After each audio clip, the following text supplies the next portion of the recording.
Hello, my name is Benjamin Hart. I'm an American attorney and the Managing Director of Integrity Legal here in Bangkok, Thailand. As the title of this video suggests, we're discussing this sort of a series, this Thailand tales, just kind of tales from the old days, from sort of expats here in Thailand, just phenomena that occurred living in Thailand. And one, I was talking to a really old hand out here. He's been here for over 15 years, kind of a mentor of mine. He was talking about the era of Thai tax clearances. And I've always been kind of aware of this. There is a Thai tax clearance office at the airport. But for those who are unaware, sort of prior to the creation of the V.A.T, the value-added tax here in Thailand, there was this regime, if you will, of Thailand tax clearances. And basically, there were circumstances where folks essentially couldn't leave the country until they obtained, especially folks that were here long-term.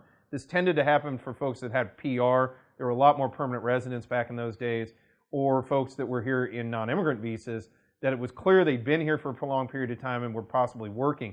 This even goes back, my understanding, to before the days of work permits, back when folks could just come in and they didn't need to have a work permit to be overtly working in Thailand.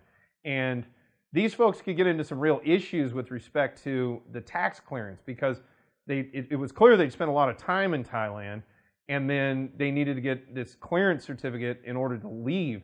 And it's my understanding in its heyday, this was a heck of a Byzantine system. I mean, I remember in law school there was this, I think it was I want to say Dickens may have written, it was like a poem talking about the Court of Chancery. I remember reading this poem in a law school class. It's like the first day of law school. They were talking about the equity courts and the Court of Chancery in the UK, and they talked about that it was just this sort of throng of people showed up every day, and it was just very, very plodding, and not a lot got done, but people really needed to get things done by this operation. And apparently the tax clearance system was somewhat similar, and there was all kinds of, it's not unlike immigration now, where sometimes you needed some legal professionals, you needed somebody to basically assist in sort of navigating through the system.